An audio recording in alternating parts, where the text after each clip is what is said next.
দিবস পালন করতে হবে না, আমি বাবা দিবস পালন করতে পারবো।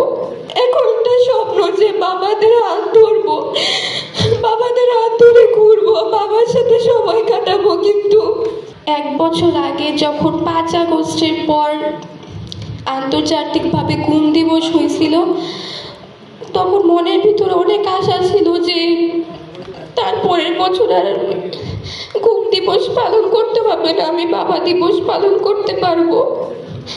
কিন্তু এই বছর আবার আমাদের ঘুম দিবস পালন করতে হচ্ছে। বাংলাদেশ নাকি স্বাধীন হয়ে গেছে, কিন্তু কোথায়? আমরা তো এখন পর্যন্ত স্বাধীন হইনি, আমরা তো এখন পর্যন্ত আমাদের বাবাদের ফেরত পাইনি, আমরা তো এই ঘুমের বিচার পাইনি। আয়না ঘরে মানুষ বেঁচে থাকা অনেক কঠিন। আমি জানি না আমার বাবারা চাচুরা কিভাবে বেঁচে ছিল বা ওরা আছেও কিনা। এই ঘুমের কোনো বিচার এখন পর্যন্ত কেউ করেনি। আমি জানি না কেউ এটার বিচার করবেও কিনা।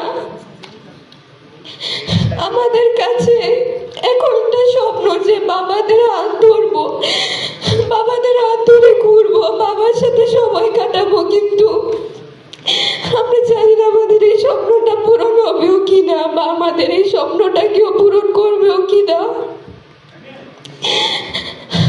আমরা ছোট থেকে বড় হয়ে গেলাম বাবাদের খুঁজতে খুঁজতে। যে বয়সটায় বাবার হাত